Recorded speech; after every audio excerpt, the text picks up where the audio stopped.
terima kasih kepada Profesor Manachem Ali yang sudah menyediakan waktu, tempat, dan segalanya bersama teman-teman dari Yayasan At-Tauhid. Profesor Manachem Ali ini salah satu filolog dunia yang jenius menurut saya. Dan pada kesempatan yang berbahagia ini saya hanya ingin menegaskan bahwa masalah pemalsuan nasab yang dilakukan oleh para Habib Ba'alawi keturunan imigran Yaman ini adalah masalah bangsa kita, masalah masa depan negara kita. Dan bahwa terbukti berulang-ulang kali sudah kita sampaikan bahwa Habib Ba'alawi itu menurut kajian ilmu nasab, kitab-kitab nasab itu secara mutlak terbukti bukan keturunan Rasulullah Muhammad SAW. Menurut kajian sejarah juga demikian. Menurut kajian apalagi DNA itu jelas-jelas bahwa para Habib Ba'alawi ini berhaplogrup G, yang artinya itu adalah DNA dari Yahudi Kaukasia atau Yahudi Askenazi yang bukan keturunan Nabi Ibrahim. Dan terbukti sepanjang sejarah pembawa DNA ini di mana-mana itu membuat persoalan besar. Termasuk sekarang yang lagi hot yaitu di Palestina. Yang menguasai Palestina, yang memerintah Israel itu, negara Israel hari ini yang menjajah Palestina itu berhaplogrup G. Dan kelompok Yahudi Askenazi ini bukan hanya di kasus Palestina, bukan hanya kejam kepada orang Palestina yang beragama Islam, tapi juga kejam kepada orang beragama Nasrani, dan juga kejam dan jahat kepada penganut Yahudi yang dari 12 suku keturunan Nabi Ibrahim itu. Dan kebetulan di Indonesia, dalam konteks Indonesia, mereka terdetek secara meyakinkan berdasarkan kajian teks maupun kajian hasil tes DNA bahwa mereka sekarang ada pada kelompok para Habib Ba'alawi yang keturunan dari imigran Yaman, yang secaranya juga didatangkan atau datang ke Indonesia sebagai imigran didatangkan oleh pemerintah penjajahan Belanda. Itu fakta yang tidak bisa dibantah lagi. Dan gerakan-gerakan mereka terakhir-terakhir ini yang ketahuan adalah bagaimana mereka secara masif, terstruktur dan terencana mulai membajak makam-makam leluhur kita, leluhur putra-putri bangsa Nusantara, yang itu nanti akan merusak fakta sejarah yang dialami oleh bangsa Nusantara ini. Dan ini amat sangat berbahaya bagi eksistensi NKRI, Pancasila, Undang-Undang Dasar 45, dan Bhinneka Tunggal Ika. Oleh karena itu jangan anggap ini hanya persoalannya orang Islam. Enggak, ini adalah persoalan bangsa kita. Ini adalah persoalan semua putra-putri bangsa Nusantara.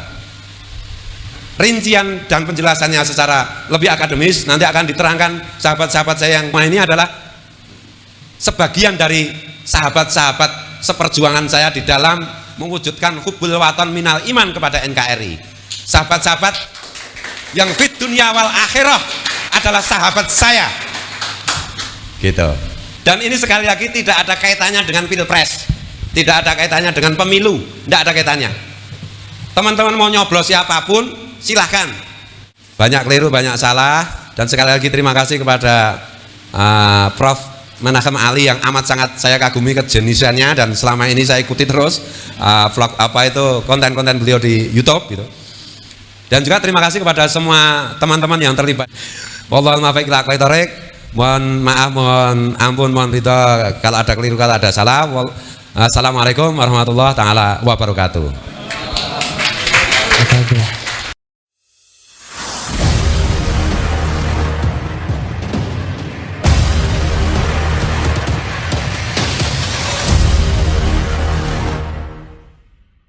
Karena terbatasnya waktu, saya akan mencoba menyampaikan sepadat dan sesingkat mungkin dengan daya jangkau siapa itu secara genetik Bani Alawi dan secara genetik Bani Jawi.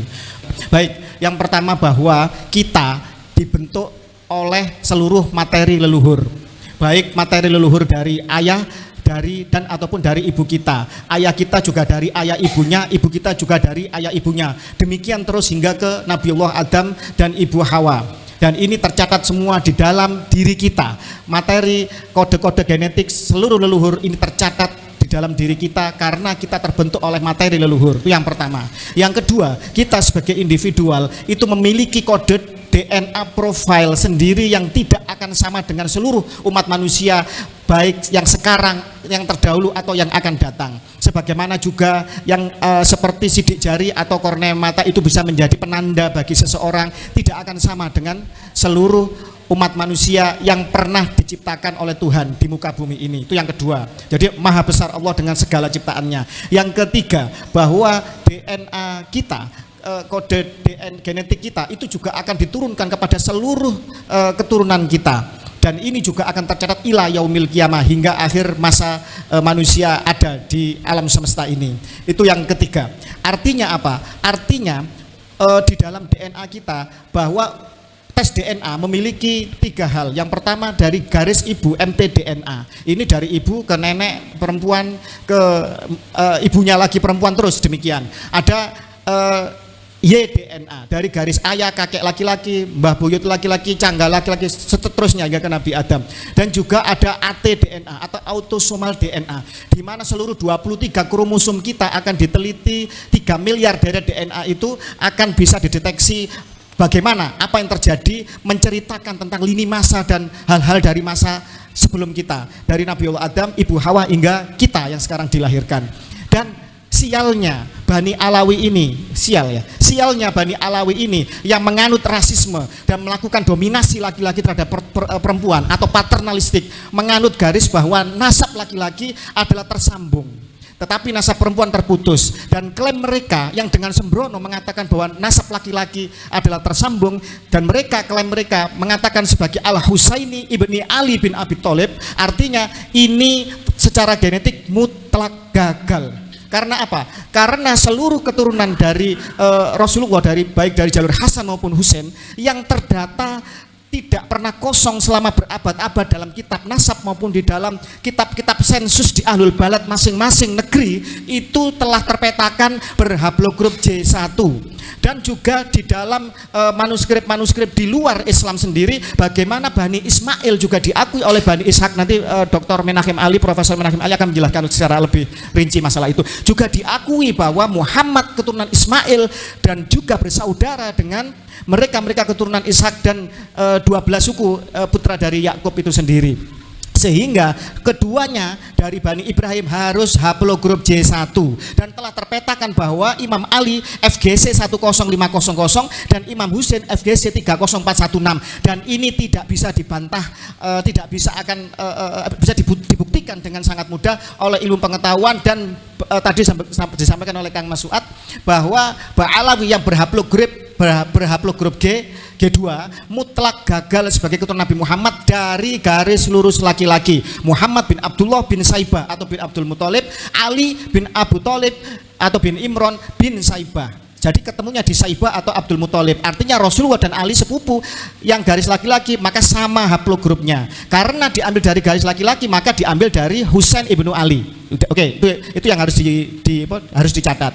Secara YDNA, Bani Alawi bin Ubaidillah Habib Yaman ini mutlak gagal demi akal sehat dan ilmu pengetahuan sebagai keturunan Nabi Muhammad Shallallahu Alaihi Wasallam. Lalu siapakah mereka Bani Alawi ini? Baik, secara kajian genetik dan sudah diisbat oleh keluarga besar Yahudi internasional sendiri bahwa Bani Alawi diakui di dalam tabel 057 dan 058 di dalam situs jawisdna.net bahwa mereka diakui sebagai bagian dari keluarga besar Yahudi internasional. Pertanyaannya, Yahudi katanya keturunan dari Yakub ibni Ishak ibni Ibrahim, harusnya kan J1. Jadi gini, Yahudi itu memiliki 3 klasifikasi atau tiga penggolongan. Yang pertama, Yahudi paternalistik yang keturunan dari 12 suku putra dari Yakub bin Ishak bin Ibrahim harus J1. Itu yang pertama. Kalau Quraisy L859, mereka L860. Nah, itu kodenya di dalam genetika seperti itu.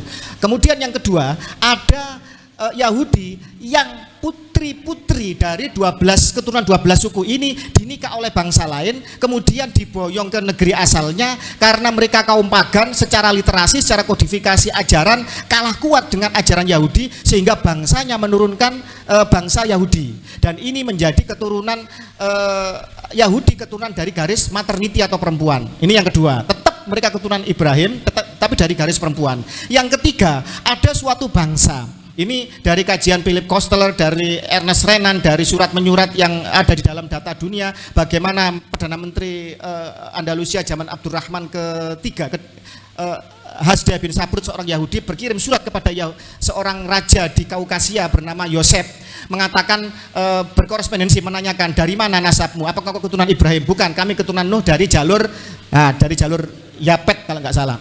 Nah, artinya ada suatu suku bangsa yang menurut beberapa versi masuk Yahudi zaman Solomon atau Sulaiman, karena saking besarnya wilayah Sulaiman takut diserbu, dan dia mendiami di suatu wilayah yang basah karena ini mendiami jalur sutra, sehingga dia supaya tidak diserang dia menganut agama Yahudi. Ada juga yang mengatakan bahwa mereka masuk agama Yahudi ketika terjadi perang salib, macam-macam versi, tapi yang jelas mereka berasal dari Kaukasia, berhaplogrup G, dan setelah musnah mereka masuk ke semua etnis dan ras, dan mereka mencantolkan dirinya sebagai bagian dari keluarga Yahudi internasional.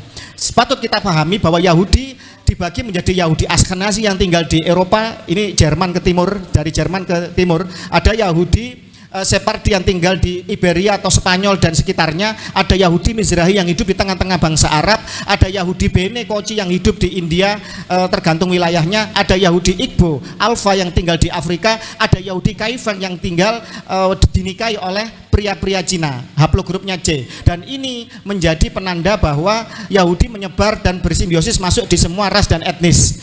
Sekarang pertanyaannya, Bani Alawi golongan Yahudi yang mana? Sialnya lagi yang kedua, Bani Alawi ini masih ras murni dari Kaukasia, sehingga mereka tak terbantahkan sebagai bagian dari Yahudi garis ke-13 dari bangsa Khazar yang pernah mendiami Kaukasia, yang ini masih secara genetik, secara YDNA hadir di Indonesia menjadi Bani Alawi ini, dan mereka telah terdata memiliki kode GPF3296 yang ini banyak di antara keluarga besar Yahudi yang ada baik di Ashkenazi maupun yang lain. Itu yang penjelasan tentang Bani Alawi cukup sampai di sini. Sekarang yang kedua, ketika bicara mengenai Bani Jawi secara umum, Austronesia dan Melayu ini digolongkan haplogrup O. Haplogrup O adalah mutasi bawah dari golongan IJK atau indukan dari J. Dan di dalam kesejarahan historiografi dari masyarakat Nusantara memiliki pengaruh dari India dengan pengaruh kerajaan Hindu Budanya, dan juga memiliki pengaruh dari daratan Tiongkok Raya dengan kekuasaan Genghis Khan yang demikian luas, dan terjadi hubungan-hubungan dagang juga dengan Mughal yang keturunan Mongol dan lain-lain. Dan juga pada abad-abad berikutnya hadirlah para Sayyid Sada Nusantara yang bersimbiosis mutualisme, yang berasimilasi, yang menikah dengan ras-ras lokal, sehingga kalau dikatakan di dalam darah Bani Jawi atau ras Melayu Indonesia ini mengalir darah dari ras Aryan India sebagai pemenang ketika perang Mahabharata, Pandawa dan Kurawa di Kurusetra, pertarungan di kontinen benua, dan juga memiliki genetik dari Genghis Khan yang dikatakan keturunannya sepertiga dunia, dan juga memiliki keturunan dari Nabi Muhammad SAW. Wallahu muwaffiq ila aqwamit thoriq. Wassalamualaikum warahmatullahi wabarakatuh. Waalaikumsalam warahmatullahi wabarakatuh.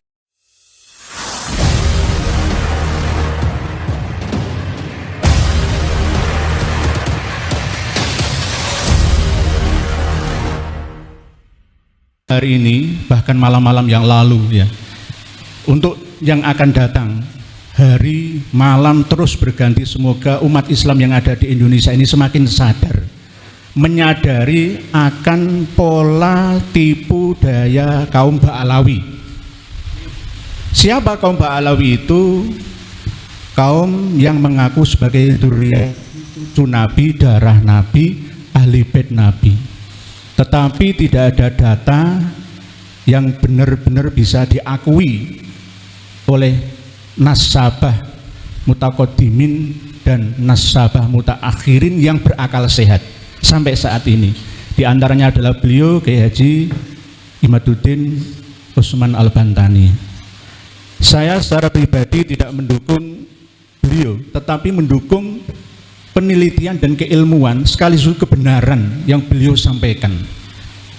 Jadi objektif saya berada di tengah. Tetapi karena beliau adalah orang yang benar, Gus Fuad orang yang benar, Gus Fakih orang yang benar, Said Mudakori orang yang sangat benar, Tubagus Mogi orang yang benar, bahkan Prof. Dr. Manakim Ali orang yang sangat-sangat benar, dan saya wajib mendukungnya. Tidak hanya saya, seluruh umat Islam Indonesia, bahkan tidak hanya umat Islam, tetapi umat non-muslim pun wajib untuk mendukung kebenaran ini. Jika kita bersatu untuk menyampaikan kebenaran, maka kebatilan akan mundur. Tetapi kalau kita diam, maka kebatilan akan maju, kita yang mundur. Kebatilan yang diulang-ulang, dipropagandakan secara terus-menerus masif, maka akan dianggap sebagai sebuah kebenaran. Contohnya apa? Selama ini 90% umat Islam Indonesia, khusus yang warga Nahdliyin, masih terbuai dengan mimpi-mimpi, dikasih harapan palsu oleh para Habib Ba'alawi. Ini buktinya. Oleh sebab itu, kami menghimbau kepada saudara-saudara kami semua secara masif juga nanti untuk kita door to door ke pondok-pondok pesantren untuk menyadarkan tokoh-tokoh agama dan tokoh-tokoh masyarakat dan pejabat yang ada di Indonesia ini.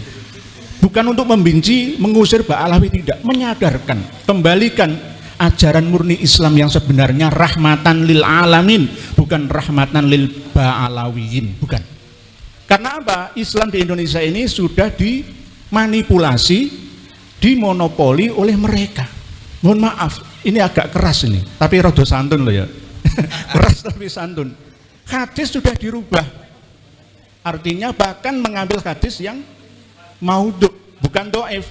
Quran saja tafsirnya bisa dimanipulasi. Apalagi kitab-kitab sejenis kitab nasab.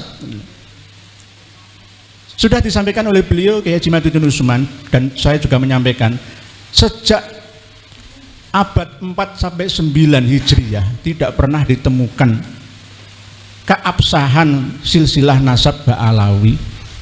Terus masih ada yang tetap percaya. Itu atas dasar apa?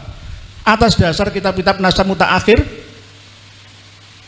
Yang pastinya kita kembali ke awal, mutaqaddim, kitab nasab yang lebih primer dan sekunder mendekati primer. Nanti pasti kita akan dituduh, wah itu semi Wahabi, semi Syi'i, pasti begitu. Pasti kita akan dipojokkan, disudutkan, oh itu mengikuti Syekh Abu Bakr At-Turbani, Sayyid Audah. Mana kitab yang berhaluan Ahlussunnah wal Jamaah yang membatalkan nasab Ba'alawi? Ada, banyak. Kita sudah buka-buka website dan sekarang sudah terbuka jaringannya di seluruh dunia. Tidak hanya ulama Syiah saja, ulama Salafi Wahabi saja, tapi ulama Ahlussunnah wal Jamaah pun ada yang membatalkan nasab Ba'alawi tidak tersambung sampai Nabi kita Muhammad SAW. Ini yang harus disadari, pengumuman untuk masyarakat Indonesia, khususnya para santri, jamaah, ibu-ibu, bapak-bapak, adik-adik, semua di seluruh Indonesia. Pengumuman semuanya, ayo kita lunturkan keyakinan kita, meyakini bahwa Ba'alawi, para habib atau habaib di Indonesia ini, bahkan seluruh dunia, ya, itu adalah keturunan Kanjeng Nabi Muhammad SAW secara sahih, sah dan meyakinkan. Kita mulai mundur, ayo kurangi 80%, bertahap 70, lalu 50%, lalu 20%, lalu lama-lama tinggalkan, anggap saja mereka sebagai ulama warathatul anbiya. Ini kan bargaining yang adil ya kan. Mereka kita anggap sebagai ulama, asalkan satu, jangan sampai mereka mengaku sebagai dzurriyyah Nabi, saudara Nabi. Kalau masih kayak gitu, wajib kita tangkap, kita proses ke pengadilan. Dan saya sudah siap setelah Pilpres nanti, seandainya ini diangkat ke muka pengadilan, ya, diproses hukum, saya siap untuk dipenjara 10 tahun sesuai dengan somasi yang pernah dilayangkan ke kami. Jika saya salah, ya, tapi sebaliknya jika mereka yang salah harus rungkat 100% seakar-akarnya, sampai yang belum lahir pun harus didoktrin, mulai dari usia 4 bulan waktu mau ndongani dikasih roh jiwanya dalam kandungan harus didoktrin semua, kamu bukan keturunannya Kanjeng Nabi, kamu keturunan harus begitu. Nah, karena apa? Kalau nggak mulai dari situ nanti kayak orang Israel sebelum lahir itu sudah dididik dari kandungan ya, sampai setelah lahir itu menganggap bahwa selain dari kita ini semua adalah kasta rendah semua, sama seperti derajatnya seperti hewan. Yang paling mulia itu saya ini keturunan Nabi yang mulia. Kamu itu siapa? Kamu itu siapa? Kamu itu ahwal ya, kamu itu jongos ya. Inilah yang kita perjuangkan.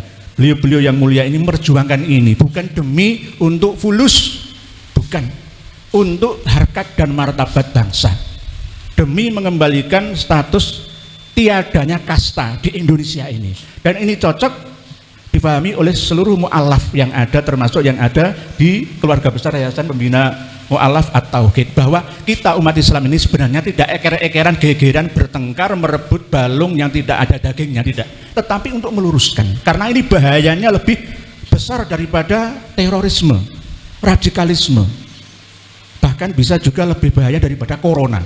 Kalau corona cuma 3 tahun 4 tahun selesai, ini bisa sampai 100, 200, 300 tahun yang akan datang jika tidak kita cekat mulai dari sekarang. Harus ini penyakit yang sangat-sangat ganas, menular, parah akibatnya diderita oleh umat yang ada di Nusantara ini.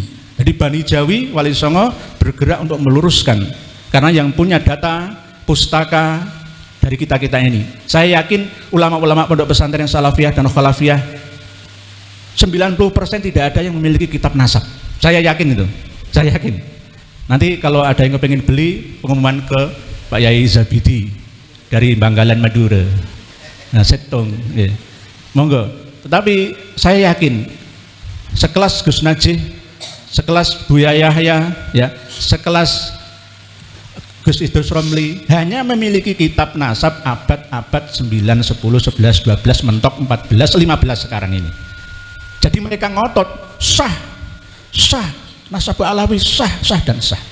Dan baru-baru ini saya juga menemukan manuskrip kitab Fathur Rahimur Rahman yang mengatakan bahwa makbaroh makam Imam Ahmad Al-Abah An-Nafat itu sebenarnya palsu, karena 544 tahun baru dideteksi ancar-ancarnya ya ada di atas sekitar 100 dirok ya, atau 50 meter bukit agak tinggi di situ, yang sekarang dibangun menjadi makbaroh atau makam Said Ahmad bin Isa Al-Muhajir atau An-Nafat Al-Abah. Itu sebenarnya itu nggak ada, hanya berdasarkan isyarah bil kasfi dengan ronsen itu tadi.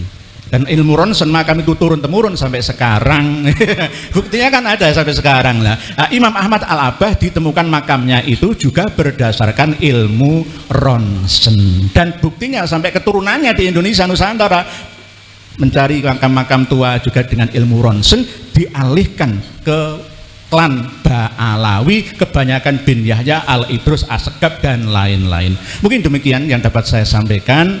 Mohon maaf atas segala kekeliruan. Sekali lagi saya ulangi lagi pengumuman seluruh rakyat Indonesia baik muslim dan non muslim, ayo bangkit, sadarlah kalian, sadaro, tangyo jenengan semua sudah terkena gendam massal ilmu hipnotis, hipnoterapi level master, bukan level basic advance, bukan master. Jadi apa yang mereka ucapkan itu penuh dengan sihron. Inna minal bayani la sihron, sihir yang mensihir kalian. Sadarlah kalian, bangunlah kalian, bangun mulai dari sekarang. Wallahu a'lamu bissawab. Akhirul kalam, wassalamualaikum warahmatullahi wabarakatuh. Waalaikumsalam.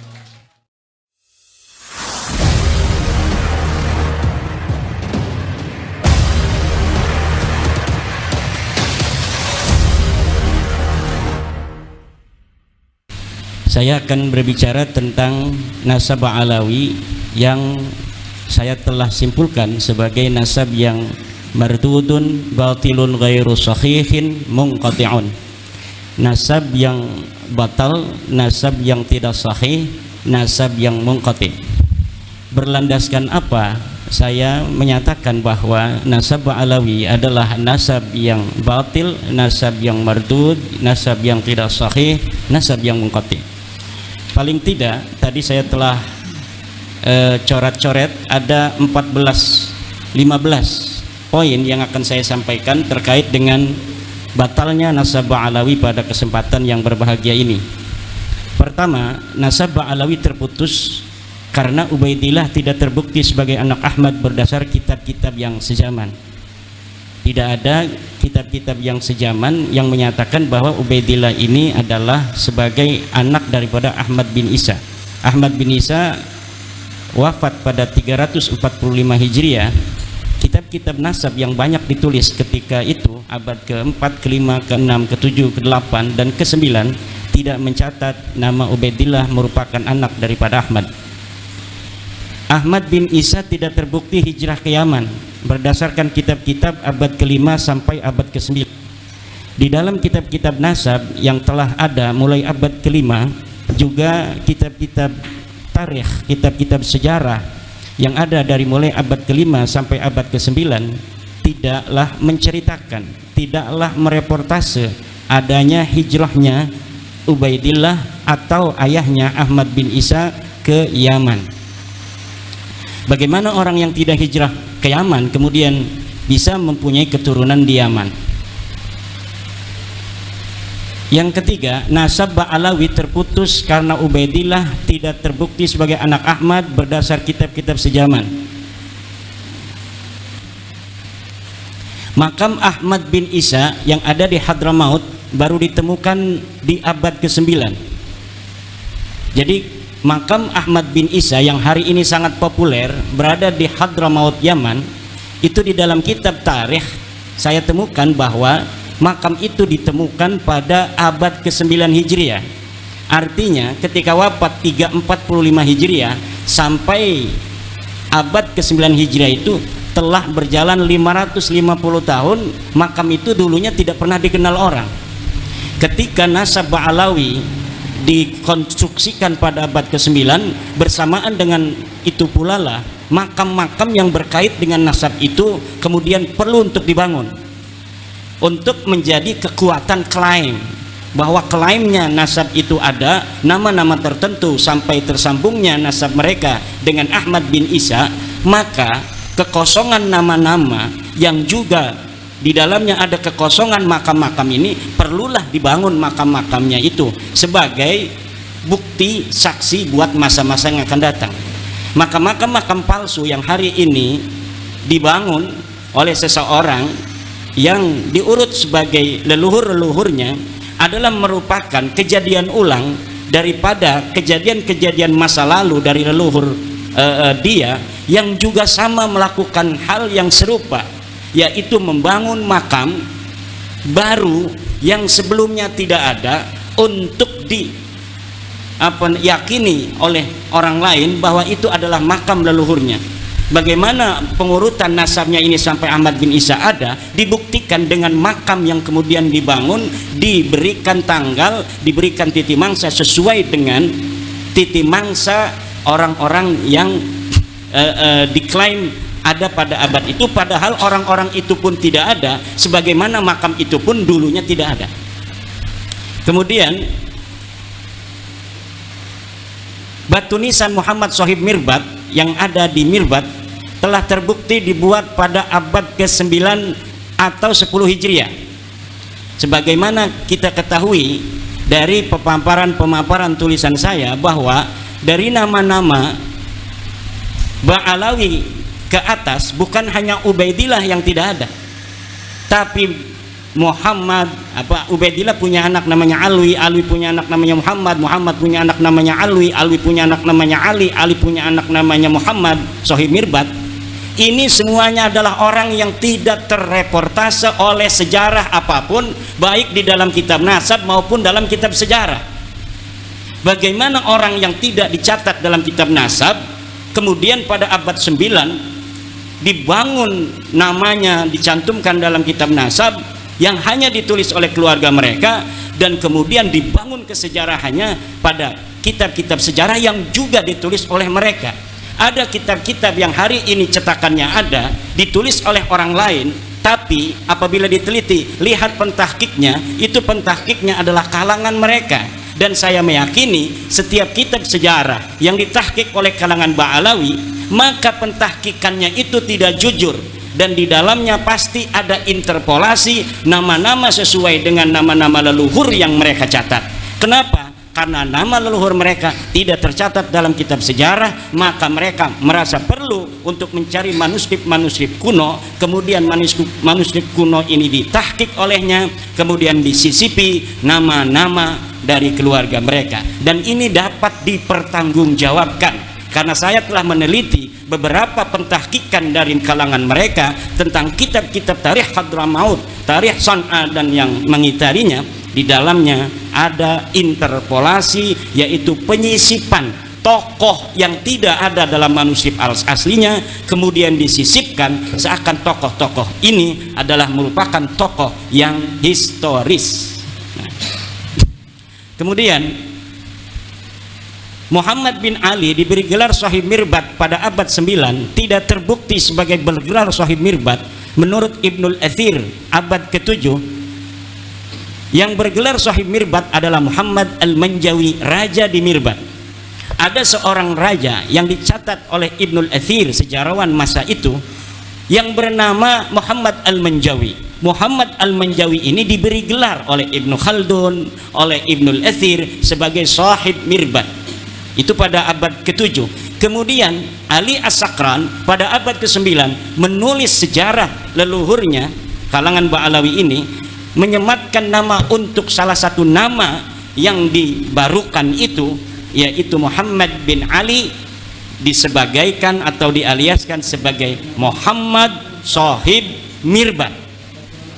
Nah, tadinya tidak ada gelar Muhammad Shahib Mirbat untuk leluhur mereka, tetapi karena ada pencatatan dari mereka bahwa Muhammad bin Ali ini pernah ke Mirbat, maka diberi gelarlah leluhurnya ini yang bernama Muhammad bin Ali dengan Muhammad Shahib Mirbat. Saya telah membaca kitab-kitab yang berkaitan dengan sejarah Mirbat dan sejarah Dhifar, serta ulama-ulama yang hidup pada sejaman dengan Muhammad bin Ali dalam tanda kutip Shahib Mirbat ini, sama sekali tidak ada yang mencatat di samping kanan dan kirinya seorang ulama bernama Muhammad bin Ali yang digelari kemudian pada abad 9 dengan Shahib Mirbat dari kalangan Ba'alawi. Orang ini bukan hanya tidak bergelar Shahib Mirbat, tetapi juga kehistorisannya sangat dipertanyakan. Bahkan saya berani mengatakan itu adalah fiktif. Orang ini fiktif, tidak ada di Dhifar, tidak ada di Hadramaut, bahkan mungkin tidak ada di dunia acan. Seorang yang bernama Muhammad bin Ali ini. Lalu bagaimana mereka punya leluhur? Ya jelas mereka punya leluhur. Lalu leluhurnya siapa? Ya saya tidak tahu. Apakah namanya Muhammad bin Ali? Ya bisa jadi, tapi yang jelas bukan Muhammad bin Ali yang hari ini kita kenal kesejarahannya sedemikian itu. Lalu bagaimana kok bisa begitu banyak kitab-kitab yang mencatat kesejarahannya hari ini? Bisa ratusan kitab tentang Shahib Mirbat. Bahkan orang Mirbat sendiri hari ini, sejarawan Mirbat, lihat apabila mereka menceritakan tentang Shahib Mirbat, mereka belum sadar kalau mereka mencatat nama seorang yang tidak ada pada zamannya. Hebatnya ini Muhammad Shahib Mirbat. Dan saya kalau dipertemukan dengan sejarawan Mirbat, sejarawan Dhifar, saya yakin orang Dhifar dan orang Mirbat sejarawannya itu akan langsung sadar kalau sudah bertemu dengan saya. Apabila saya berikan algoritma dari sosok Shahib Mirbat ini, sejarawan Dhifar, sejarawan Mirbat, sejarawan Hadramaut akan langsung sadar bahwa ada masalah dalam kesejarahan, terutama kesejarahan nasab daripada sadah-sadah mereka ini, terutama yang berkaitan dengan klaim glorifikasi dari keluarga Ba'ali dalam ilmu pengetahuan, dalam tasawuf, dan dalam peran-peran kesejarahannya di masa itu yang berkaitan dengan politik, sosial, dan sebagainya. Bahkan saya sekarang sedang mencari orang yang bisa mempertemukan saya dengan para pakar-pakar sejarah di Yaman agar mereka tercerahkan. Yang saya ingin ketemukan adalah para pakar-pakar sejarawan yang tidak ada kaitan dengan Ba'alawi, yang insya Allah apabila dia itu bisa bertemu, maka itu akan langsung gampang sadar daripada orang-orang yang mempunyai subjektivitas dengan kalangan Ba'alawi. Dan saya meyakini itu, apabila algoritma ini sedikit dibuka, sadar mereka dengan itu, maka sejarah Yaman hari ini yang terbentuk begitu kokoh akan rungkat. Bukan hanya sejarah nasab Alawi, tapi sejarah Yaman, sejarah Mirbat yang hari ini ada, rungkat semua.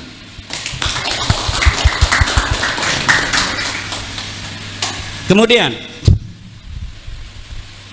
Abdullah bin Sohib Mirbat yang tercatat dalam kitab Al-Ghurar abad 10 sebagai anak Sohib Mirbat yang mendapat ijazah dari Muhammad Al-Qala'i adalah fiktif. Saya telah menusuri kisah-kisah seseorang yang bernama Abdullah yang disebut sebagai anak Muhammad Sohib Mirbat, yang disebut mendapatkan ijazah dari seorang ulama besar yang tercatat dalam kitab apapun, bukan hanya dalam kitab sejarah, tapi dalam kitab fikih, dalam kitab-kitab yang lainnya, yang bernama Muhammad bin Ali Al-Qala'i. Muhammad bin Ali Al-Qala'i seorang ulama besar di Mirbat yang hidup sejaman dengan tokoh fiktif Muhammad Sohib Mirbat. Ini dikatakan dia memberikan ijazah kepada seseorang bernama Abdullah, Syarif Abdullah. Kemudian Syarif Abdullah ini disebutkan sebagai anak daripada Muhammad Sohib Mirbat Ba'alawi. Saya meyakini nama ini bukan untuk Abdullah bin Muhammad Sohib Mirbat. Adapun dikatakan bahwa Abdullah ini bin Muhammad Sohib Mirbat adalah pencaplokan sebuah manuskrip tentang ijazah yang tidak diketahui dia bin siapa, kemudian dialiaskan sebagai anak Muhammad Sohib Mirbat. Untuk apa?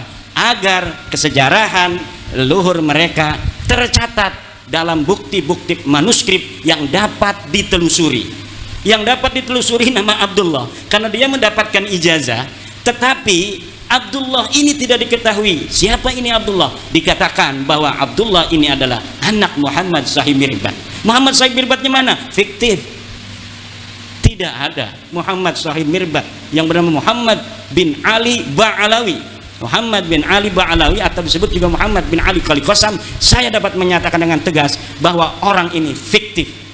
Tidak ada ulama tarikh yang menulis kesejarahan tokoh ini. Tidak ada ulama nasab yang mu'tamadah, yang bisa dipegang keulamaannya dalam ilmu nasab, yang mencatat seseorang bernama Muhammad bin Ali yang hidup sezaman dengan Muhammad bin Ali Al-Qala'i.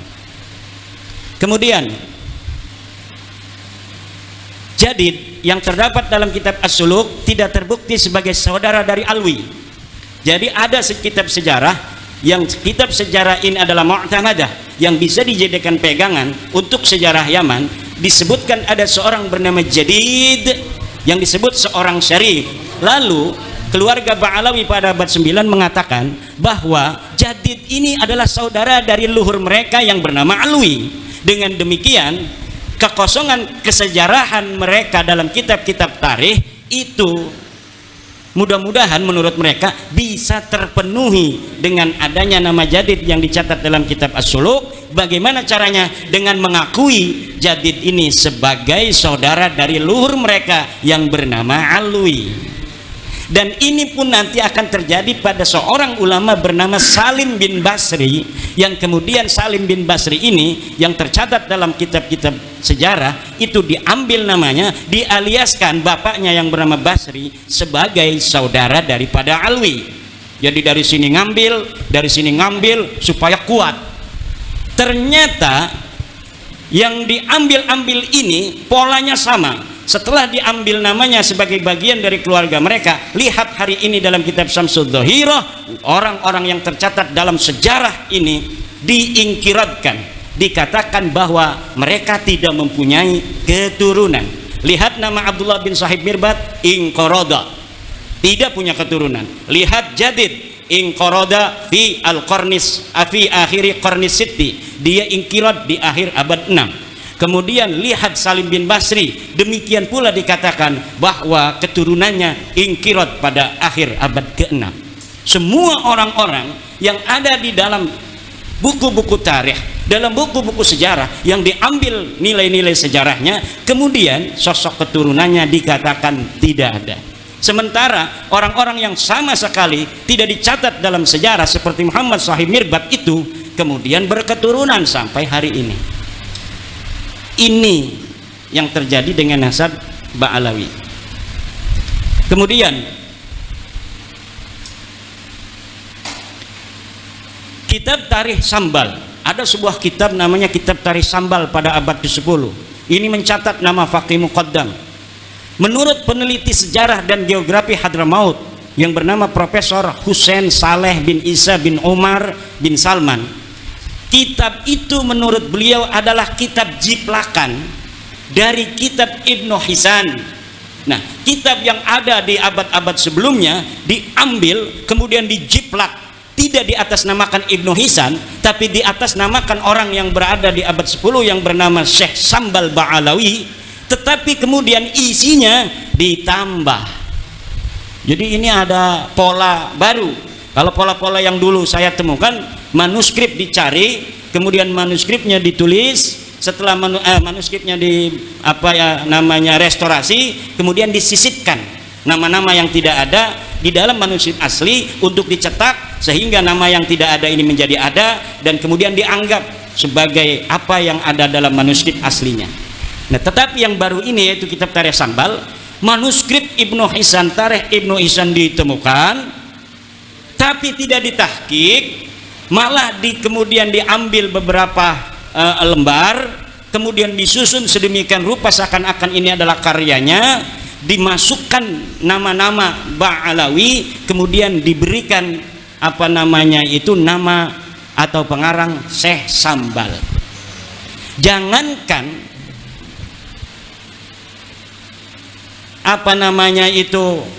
kitab ini ada pada masanya, tokoh Syekh Sambalnya aja ada yang meragukan dia betul-betul pernah ada.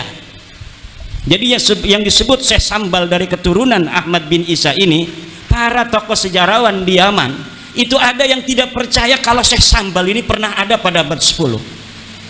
Lalu dari mana pentahqiq Abdullah Muhammad Al-Habsi bisa menyatakan itu? Wallahu a'lam bishawab.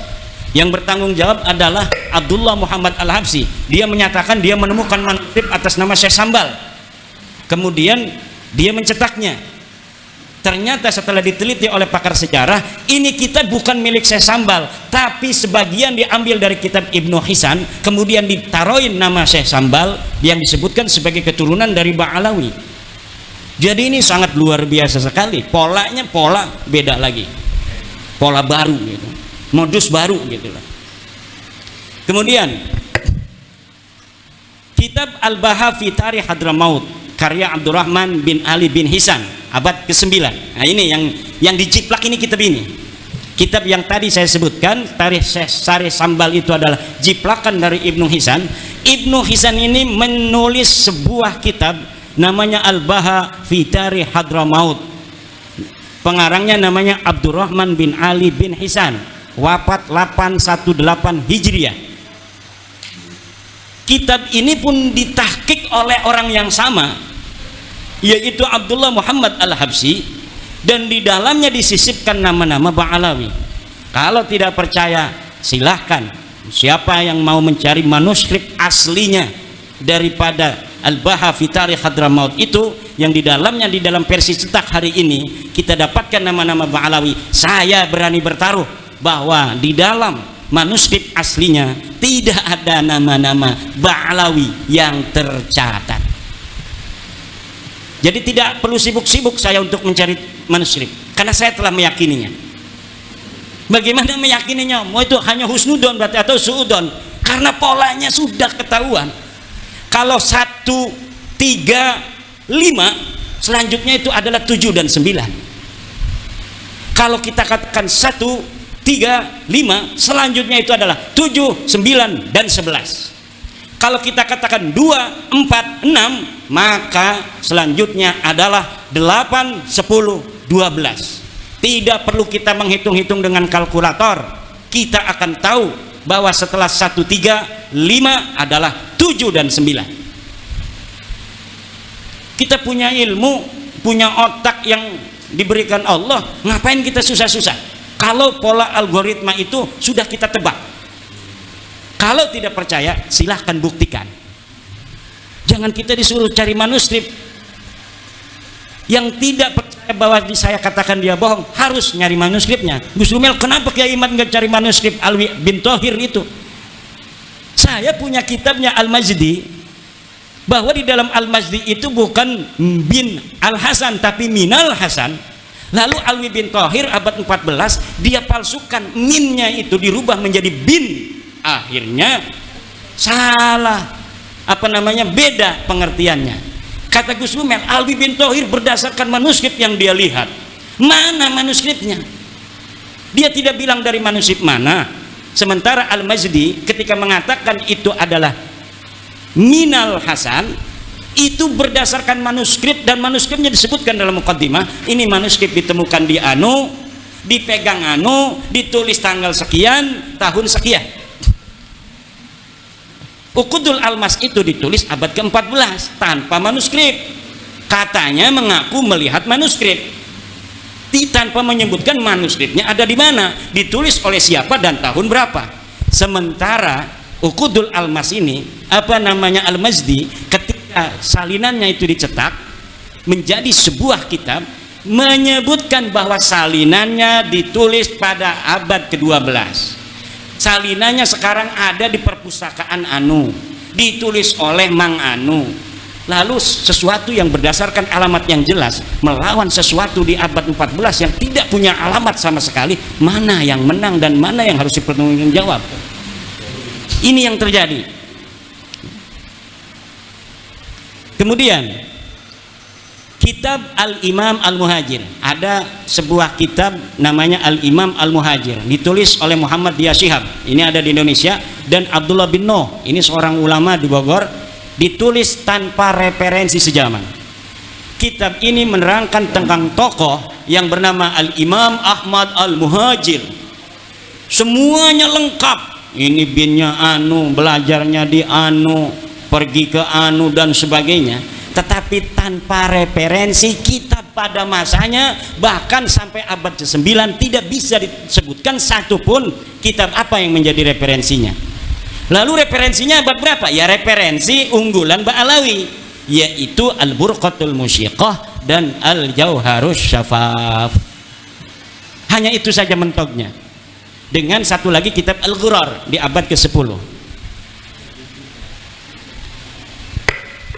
Kitab Al-Ghurar, nah ini yang tadi saya sebutkan, Ba'alawi abad 10, yang menjadi salah satu buku referensi utama nasab Ba'alawi, hanya mempunyai referensi dari abad ke-9, yaitu kitab Al-Burqah dan kitab Al-Jauharus Syafaf. Jadi abad 10 sudah nambah tuh, tadinya abad 9 hanya ada Al-Burqah dan Al-Jauharus Syafaf, abad 10 nambah satu namanya Al-Ghurar. Nanti ada lagi kitab karangan Abu Bakar Al-Idrus, ada 4. Nanti tumbuh lagi, nanti abad 11 makin banyak, abad 12 makin banyak. Sehari ini ratusan kitab menyatakan nasab Ba'alawi dan sejarahnya, tetapi semuanya akan mentok dan habis pada abad ke-9. Referensinya tidak akan bisa ngancleng ke abad ke-8, abad ke-7, abad ke-6, abad ke-5 dan abad ke-4, karena memang semuanya is nothing. Orang ini tidak pernah ada. Nah, itu.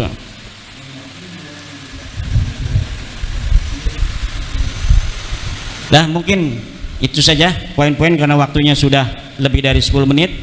Tentang Bani Jawi sedikit. Bani Jawi ini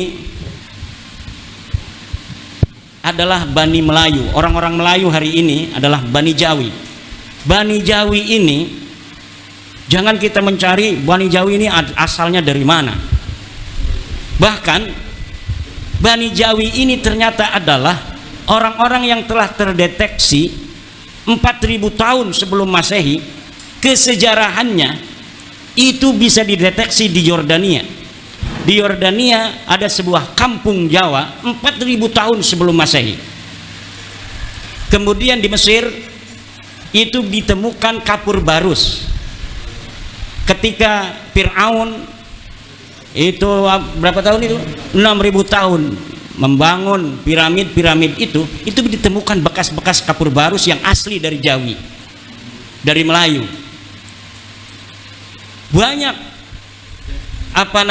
sisa-sisa yang bisa ditemukan di dunia. Di Jepang misalnya itu ditemukan keris Jawa di masa purba. Berarti sebelum Indonesia hari ini merasa sebagai bangsa budak, bangsa yang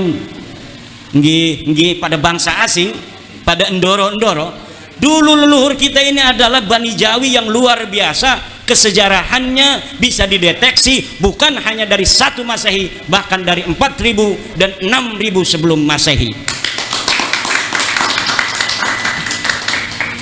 Ini nanti mungkin akan dikembangkan oleh Profesor Dr. Manahem Ali. Wallahu wal muwaffiq ila aqwamit thoriq. Wassalamualaikum warahmatullahi wabarakatuh. Waalaikumsalam warahmatullahi wabarakatuh.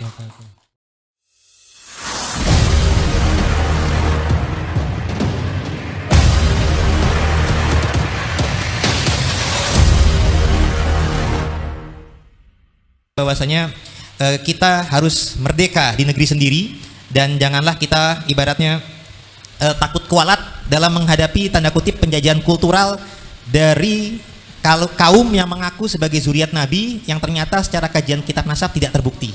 Tadi sudah disampaikan oleh saudara kami Kanjeng Fakih Wiradiningrat tentang masalah kajian genetik dari Bani Jawi maupun Ba'alawi. Mungkin tambahan dari kami adalah historiografi daripada Bani Jawi dan juga Ba'alawi. Bani Jawi, kalau di tradisi orang Jawa ada institusi keraton atau kesultanan di Nusantara, itu biasanya meriwayatkan silsilah dari silsilah Panengen dan Pangiwo. Nah, Panengen dan Pangiwo ini suatu istilah, artinya silsilah kanan dan silsilah kiri. Silsilah kanan ini biasanya meriwayatkan keturunan leluhur dari bangsa Jawa yang bersambung ke jalur Arab atau jalur kepada keturunan Rasulullah Nabiullah Muhammad Sallallahu Alaihi Wasallam. Sedangkan silsilah riwayat ke jalur Pangiwo ini adalah keturunan daripada para pribumi bangsawan Nusantara yang apabila dirunut lagi historiografinya itu akan bersambung kepada tokoh-tokoh yang ada di India. Bahkan tokoh seperti pewayangan Arjuna yang biasa diriwayatkan dalam data Babat Tanah Jawi dan lain-lain. Nah, Babat Tanah Jawi adalah suatu data yang merekam historiografi riwayat silsilah tersebut di daerah Mataram Islam atau Jawa Tengah. Kalau di data daerah Jawa Barat, kita keluarga Banten dan Cirebon itu juga ada historiografi Pustaka Raja-Raja Ing Bumi Nusantara, dan juga ada data Negara Kertabumi yang sama-sama juga meriwayatkan silsilah baik ke jalur Rasulullah Alawiyin dan jalur kepada pribumi Nusantara yang sama-sama riwayatnya akan ternyata Pulau Jawa ini saling terhubung, baik yang dari timur, tengah, barat ini saling keturunan, dan juga memang ada kesamaan merujuk kepada jalur India, Cina, Campa, dan juga Arab. Nah, untuk jalur Arab di masa-masa kemudian terjadi pembelokan sejarah atau historisnya nasabnya ini di masa penjajahan Belanda ketika mereka memiliki sekutu atau antek yang dari kalangan Ba'alawi muasal Yaman. Ini para wali-wali Nusantara yang datang dari jalur keturunan Rasulullah sejarahnya dibelokkan seakan-akan keturunan jalur Ba'alawi muasal Yaman. Padahal kalau dalam data manuskrip yang datang dari Arab ini datangnya dari dua muasal, dari Maghribi atau Maroko, dan juga ada yang berasal dari Samarkandi, Uzbekistan. Makanya di Surabaya ini ada tokoh Sunan Ampel yang ayahnya bergelar Ibrahim Asmarokondi, itu karena berasal dari Samarkand, Uzbekistan, bukan dari Yaman, Hadramaut atau Ba'alawi. Yang sehingga di masa-masa sekarang kita sudah tahu sama-sama perlu kita luruskan. Nah, adapun untuk Bani Jawi ini sendiri sebenarnya ini juga sesuai dengan tes DNA autosomal. Jadi pernah Profesor Herawati Sudoyo itu mengkaji genetik bangsa Indonesia. Jadi dalam pandangan beliau tidak ada yang pribumi murni, karena ternyata dari berbagai sampel bangsa kita kalau di tes DNA pasti akan ada perpaduan genetik berbagai bangsa. Dan ini ternyata sesuai dengan data historiografi yang diriwayatkan oleh keluarga Bani Jawi. Nah, contoh kita dalam data kita memang betul ada keturunan Indianya, ada keturunan Cina, Campa, dan Arab. Kalau Indianya ini berasal dari dinasti Palawa dan dinasti Salankanaya. Jadi kalau misalkan dirunut kerajaan-kerajaan di Pulau Jawa ini saling terhubung. Mungkin yang terkenal sekarang ini masih ada eksistensinya kan kerajaan Keraton Jogja, ada Catur Sagotra ya, ada Kesultanan Yogyakarta Hadiningrat, ada Kadipaten Pakualam di Jogja, di Solo juga ada Kasunanan Surakarta Pakubuwono, dan juga ada Kadipaten Mangkunegaran. Yang mana mereka ini berempat adalah pecahan daripada Mataram Islam. Sedangkan kalau di Banten, Kesultanan Banten ini secara de facto sudah tidak ada, tapi secara kultural keturunannya masih ada dan kita juga masih menjaga data. Kalau untuk Cirebon, secara kultural tradisi keratonnya masih ada, tapi di Indonesia ini yang benar-benar sebagai kerajaan yang masih eksis dengan daerah istimewanya adalah Keraton Jogja.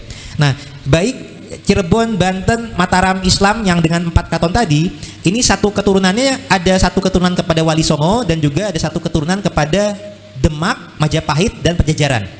Jadi kalau Keraton Jogja itu tadi kan semuanya ini keturunan sama-sama dari Amangkurat IV. Amangkurat IV ini kemudian bin Pakubuwono I, bin Amangkurat I. Nah, dari ibunya Amangkurat I ini terhubung ke Cirebon.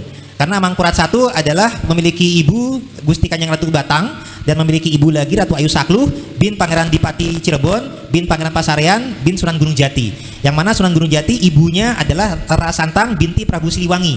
Berarti orang Jawa yang secara tradisinya itu adalah keturunan Majapahit, tapi juga bersambung ke Mataram dan juga bersambung ke Cirebon.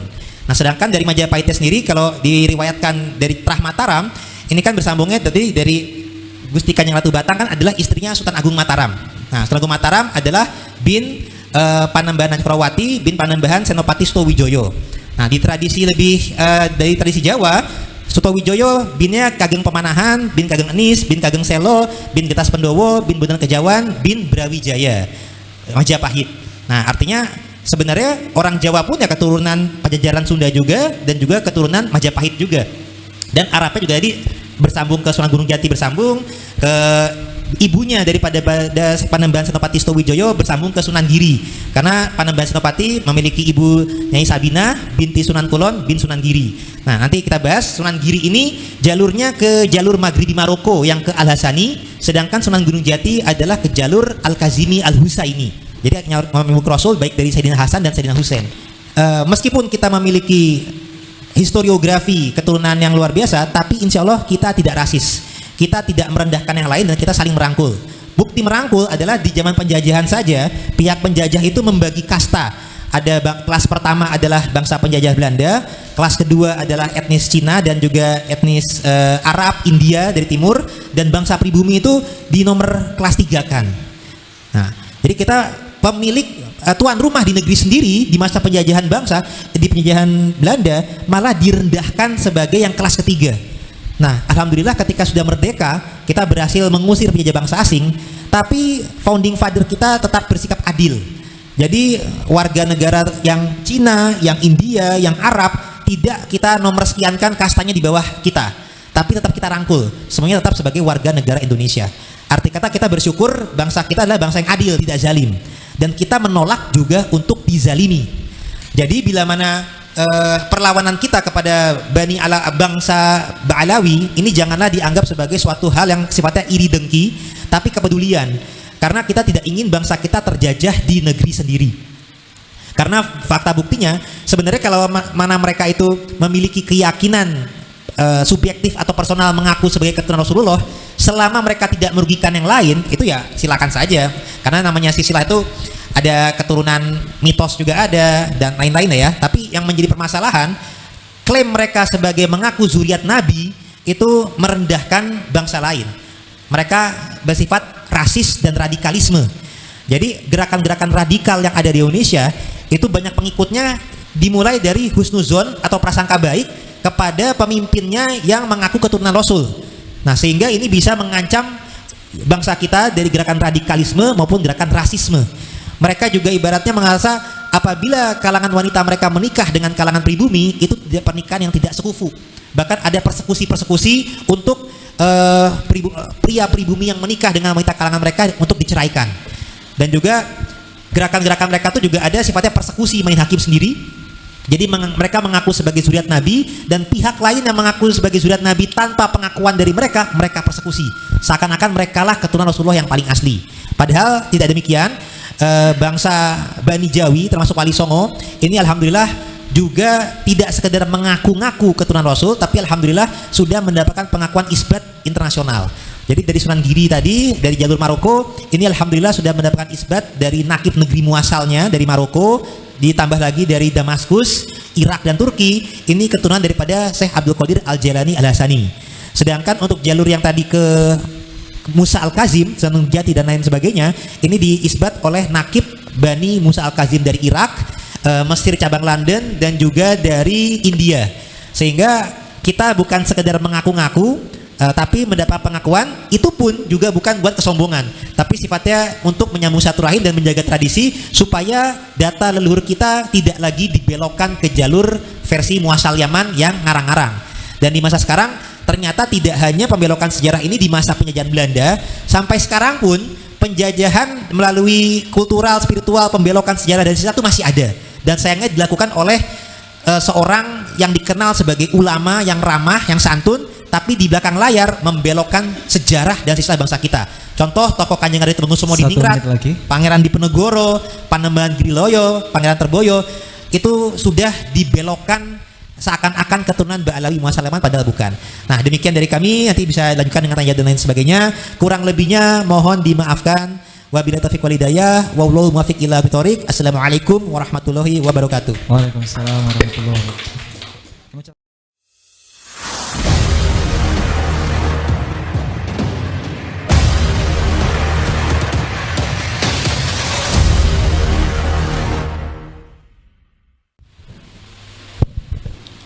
Assalamualaikum warahmatullahi wabarakatuh.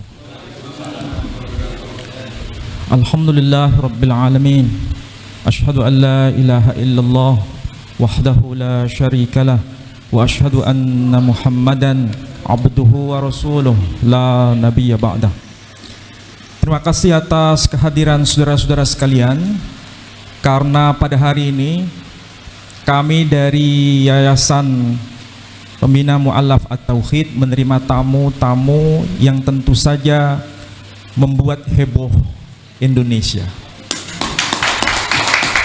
Tamu-tamu ini kami terima dengan tangan terbuka. Siapapun yang datang ke Geraha Mu'allaf kami terima semua. Ada yang muslim, ada yang non-muslim. Datang bertamu kepada kami akan terima. Siapapun yang datang. Kebetulan saat ini yang datang adalah dari saudara-saudara yang asal dari Trah Wali Songo. Seandainya dari kalangan Ba'alawi datang ke sini, kami juga akan terima. Prinsip dasar yang dikembangkan oleh Geraha Mu'allaf adalah kajian akademik, dan itulah semangat yang harus menjadi panduan kita. Membela kebenaran, bukan membela pembenaran. Dan dalam konteks ini, alhamdulillah ada datang Tubagus Mogi yang ada di sebelah kanan saya, kemudian Sayyid Tengku Mudakari, kemudian beliau yang baru saja berbicara kepada kita dengan berbagai data-data terbaru yang tentu saja itu menjadi renungan kita bersama, yakni beliau yang dikenal dengan nama Kiai Haji Imaduddin bin Usman Al-Bantani. Kemudian ada juga Kiai Pleret atau Gus Fuad Pleret yang senyumnya membuat kita semakin terkesima, dan juga Kiai Nur Ikhya yang sangat halus bahasanya, sangat santun tutur katanya, yang membuat kita sangat sulit untuk menolak apa yang beliau katakan. Kemudian Gus Fakih Al-Muqaddam katanya. Mudah-mudahan ini menjadi penyemangat. Setiap orang itu punya karakter, tapi karakter masing-masing orang itu sebetulnya bermuara dari hati, dan sebenarnya dia bicara dalam konteks kebenaran atau dalam konteks bukan kebenaran itu bisa dideteksi. Dan saya kira kita semua punya itu. Nah, masalahnya apakah yang tadi beliau katakan itu manipulasi atau tidak? Pasti dan pasti orang yang cerdas dan waras bisa membuktikannya. Nah, saudara-saudara sekalian, saya tidak akan menjelaskan secara detail apa yang telah diuraikan oleh beliau-beliau tadi. Saya hanya ingin mengetuk hati kita semua bahwa untuk membuktikan kebenaran itu tidak cukup dari klaim sepihak. Ini sering saya ulang. Untuk membuktikan kebenaran itu bukan pada dokumen sepihak atau dokumen internal, tapi harus dokumen eksternal. Itu minimal yang harus kita pahami. Apalagi dalam konteks yang sezaman. Kita mulai dari tokoh yang tentu saja ini penting. Kita mulai dari Al-Quran saja sebagai bukti internal. Karena kita Muslim pasti nahnu abana'ud dalil. Kita ini putra-putra orang berdasar pada dalil. Apa yang dikatakan Quran? Ibrahim berkata, dan itu ditegaskan dalam Al-Quran. Alhamdulillahilladzi wahabali alal kibari Ismaila wa Ishaqa inna rabbi lasami'ud du'a. Segala puji bagi Allah yang menganugerahkan kepadaku di masa tua, yakni Ismail dan Ishak. Ini tercantum di surah Ibrahim. Perhatikan tuh baik-baik. Bukan bermaksud saya menggurui beliau, tapi ini coba kita resapi maknanya. Kenapa tercantum di surah Ibrahim menjelaskan Ismail dan Ishak? Ini dikuatkan dengan bukti eksternal. Sekali lagi, siapapun yang berhujjah hanya berdasarkan bukti internal cukup berlaku bagi kelompoknya sendiri. Tidak perlu memaksa kelompok lain. Tapi kalau ingin diakui sebagai hujjah yang kuat, maka hadirkan bukti eksternal itu. Bagaimana bisa dibuktikan data eksternal? Sebagaimana yang disampaikan dalam Quran, kita bisa lihat dari Alkitab atau Bible, atau orang Yahudi menyebutnya kitab Tanakh, dari kata Torah, Nevi'im, Bekhetuvim. Dalam kitab itu disebutkan, tentu bukan dalam bahasa Arab, disebutkan apa? Bnei Avraham, Yitzhak wa Yismail. Anak-anak Ibrahim ialah Ishak dan Ismail. Ini sudah menjadi bukti. Ada bukti eksternal. Maka bagaimanapun caranya, kebenaran itu semakin terungkap bahwa ini bukan tokoh fiktif Ibrahim itu, karena ada bukti eksternal. Nama Ibrahim asalnya dari kata Abram. Jadi nama aslinya itu Abram. Abram ben Terah ben Nahor. Kemudian berubah namanya menjadi Avraham. Quran sendiri boleh membaca dengan nama Ibrahim.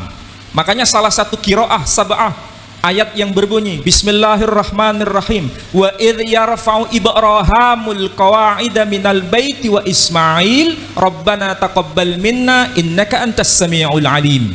Jadi boleh dibaca Ibrahim, boleh dibaca Ibrahim. Ini kalau kita kaji dari sisi linguistik, dirosah lisaniyah atau kajian kebahasaan.